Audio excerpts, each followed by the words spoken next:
నమస్తే సార్, వినిపిస్తోందా వాయిస్? నమస్తే అండి. యా సార్, మనం చూసుకున్నాం ఢిల్లీ ఎర్రకోటలో ఎంత పెద్ద బాంబ్ బ్లాస్ట్ జరిగిందో. గత కొన్ని రోజులుగా కొన్ని కన్సిక్వెన్సెస్ ని మనం చూస్తున్నాం. ఈ నేపథ్యంలో అక్కడ పెద్ద బ్లాస్ట్ జరిగింది. ఆ బ్లాస్ట్ లో 10 మంది చనిపోయారు. ఇక మృతుల సంఖ్య పెరిగే అవకాశం కూడా ఉందని చెప్తున్నారు. అసలు ఈ చర్యని ఏ విధంగా చూడొచ్చు అంటారు? ఇది ఉగ్రవాద చర్య లేకపోతే వాంటెడ్ లేదన్నా యాక్సిడెంట్లీ అక్కడ జరిగింది అనుకోవచ్చా? ఇది భారతదేశ సార్వభౌమత్వం మీద, దేశ ప్రజాస్వామ్య వ్యవస్థ మీద ఇస్లామిక్ జిహాదీ తీవ్రవాదం జరిపినటువంటి దాడి చూస్తున్నాం. ఇటీవల కాలంలో గడిచిన వారం రోజులుగా జమ్మూ కాశ్మీర్ లోపట, ఉత్తరప్రదేశ్ లోపట, హర్యానా లోపట ఏ రకమైనటువంటి ఒక టెర్రరిజం నెట్వర్క్ బహిర్గతమైందో. గడిచిన 3 రోజులనే జైషే మహమ్మద్కు సంబంధించినటువంటి నెట్వర్క్ కానీ, అన్సార్ గజ్వాత్ ఉల్ హింద్ అనేటువంటి సంస్థ యొక్క నెట్వర్క్ కానీ, వీళ్ళందరూ కూడా మనం చెప్పుకోవాల్సింది ఏంటంటే, ఇప్పుడు కొత్త కోణం చూస్తున్నాం. మనం వైట్ కాలర్ టెర్రరిజం చూస్తా ఉన్నాం, ఒక ఎకోసిస్టాన్ని చూస్తా ఉన్నాం. నిన్న అరెస్ట్ అయినటువంటి వారిలో 3 డాక్టర్లు ఉన్నారు. దాదాపు 2900 కేజీల పేలుడు పదార్థాలు సీజ్ చేయబడ్డాయి, అమ్మోనియం నైట్రేట్ లాంటివి. అదేవిధంగా విషపూరితమైనటువంటి ఒక కెమికల్స్ ను తయారీ చేయడానికి కొత్తగా మనం ఈ మధ్యన వెలుగులోకి వచ్చింది. ముఖ్యంగా దేశ రాజధానిని లక్ష్యంగా చేసుకొని జరిగినటువంటి స్పష్టమైనటువంటి దాడి. ఇంతకుముందే ఢిల్లీ పోలీస్ కమిషనర్ గారు ఒక 6:52 ప్రాంతం లోపల నెమ్మదిగా కదులుతూ వచ్చినటువంటి వాహనం లోపల పేలుడు జరిగిందని చాలా స్పష్టంగా చెప్పారు. వారికి ఉన్నటువంటి ప్రాథమిక సమాచారము, వారు ఇచ్చినటువంటి స్టేట్మెంట్ ప్రకారం మనకు చూస్తే ఇది ఆత్మాహుతి దాడిగా మనకు చాలా స్పష్టంగా అర్థమవుతోంది. పేలుడుకు ఉపయోగించినటువంటి పదార్థాలు కానీ, లేదంటే ఇంకా పూర్తి ఇన్వెస్టిగేషన్ పోలీస్ అధికారుల నుంచి మరి కాసేపట్లో మనకు తెలియడం జరుగుతుంది.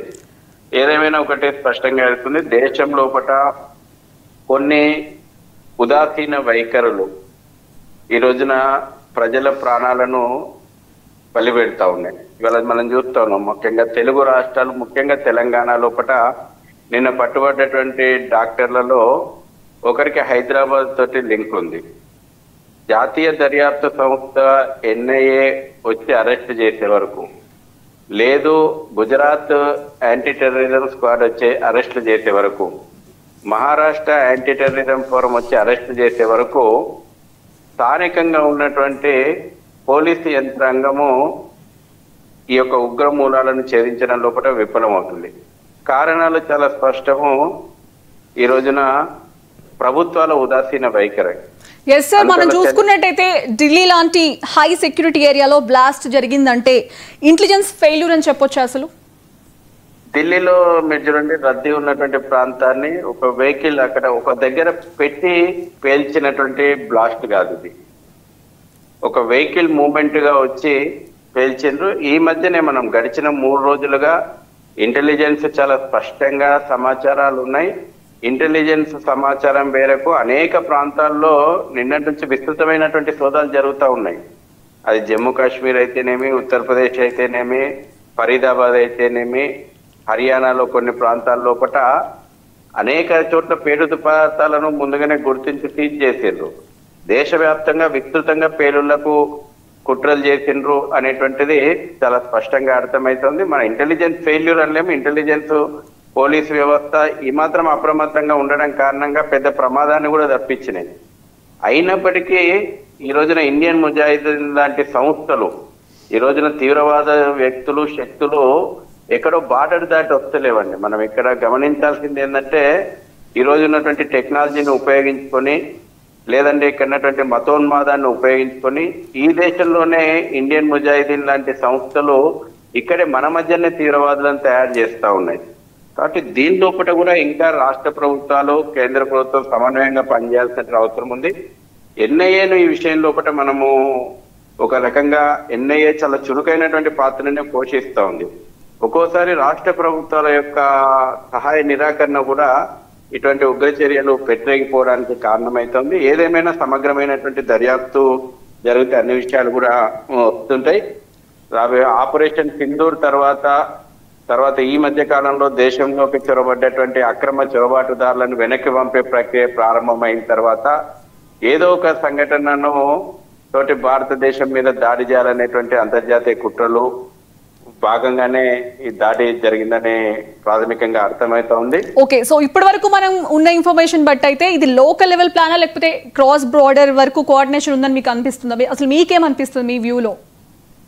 ఈ వ్యూలో నిన్న జమ్మూ కాశ్మీర్ లో స్థానికంగా అంటే ఇప్పుడు చలి ప్రారంభమైంది కాబట్టి సరిహద్దులను కొండల్లో దాక్కున్నటువంటి తీవ్రవాద మూకలన్నీ కూడా గ్రామాలకు చేరినాయని నిన్న పెద్ద ఎత్తున అనంతనాగ్ జిల్లా లోపల కూబింగ్ చేశారు.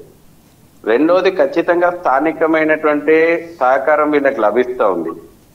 స్థానికమైనటువంటి సహకారము, స్థానికంగా ఉన్నటువంటి మతోన్మాద శక్తులు వీళ్ళతోటి జతగట్టినాయి. ఇవాళ ముగ్గురు చూడండి, white collar terrorism, doctor high professional వృత్తిలో ఉన్నటువంటి వాళ్ళు ఒక నెట్వర్క్ దాదాపు 40,000 మంది డాక్టర్లతోటి పాకిస్తానీ తోటి నెట్వర్క్ బిల్డప్ చేసుకున్నారు అని అంటే ఇంకెన్ని రకాలైనటువంటి కుట్రలు ఉన్నాయి? ఇంకే రకమైనటువంటి కెమికల్ సంబంధించినటువంటి ఒక విషపూరితమైనటువంటి పదార్థాలు తయారు చేస్తూ కూడా నిన్న బయటపడ్డారు. ఈ రోజున మనం ఉగ్రదాడి పేలుల్లోనే జరుగుతుంది, లేకపోతే పేలుళ్ళ ద్వారానే ప్రాణాలు పోతున్నాయి అనొద్దు. ఇంకా ఎన్ని రకాలైనటువంటి కుట్రలు ఉన్నాయో దీన్ని సమగ్రంగా ఛేదించాల్సినటువంటి అవసరం ఉంది. నిన్న డాక్టర్లు పట్టుబట్టిన తర్వాత ఒక కొత్త కోణం మనకు బహిర్గతమైంది.